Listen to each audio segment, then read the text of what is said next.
تین دوست جن میں ایک پاکستانی۔ ایک دفعہ کا ذکر ہے، ابوظبی میں تین دوست جن میں ایک پاکستانی، ایک انڈین اور ایک فلپائنی رہتے تھے۔ ان تینوں کو ایک جرم میں 20 کوڑوں کی سزا سنا دی گئی۔ جس دن سزا پر عمل درآمد ہونا تھا، اس دن وہاں کا کوئی قومی تہوار تھا۔ قاضی صاحب نے اعلان کیا کہ سزا تو لازمی دی جائے گی، لیکن ہمارے قومی تہوار کی وجہ سے آپ تینوں ایک ایک رعایت لے سکتے ہو۔ سب سے پہلے فلپائنی سے پوچھا کہ تم بتاؤ کہ کیا چاہتے ہو۔ اس نے کہا کہ کوڑے مارنے سے پہلے میری کمر پر ایک تکیہ باندھ دیا جائے۔ چنانچہ اس کی کمر پر ایک تکیہ باندھ کر کوڑے لگانے شروع کر دیے گئے۔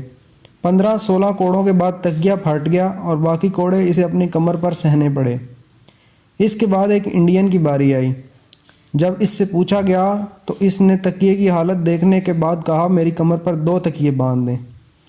چنانچہ اس کی کمر پر 2 تکیے باندھ کر 20 کوڑے لگا دیے گئے۔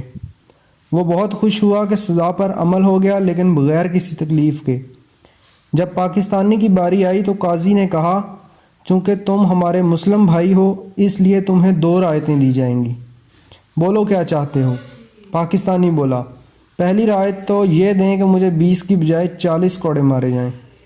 قاضی اور دیگر لوگ بہت حیران ہوئے کہ یہ کیسی رعایت ہے۔ بہرحال انہوں نے پوچھا کہ دوسری کیا رعایت چاہیے؟ پاکستانی بولا، میری کمر پر اس انڈین کو باندھ دیں۔ اگر آپ کو ہماری ویڈیوز پسند ہیں تو مہربانی کر کے ہمارے یوٹیوب چینل کو ضرور سبسکرائب کریں۔ جزاک اللہ خیر۔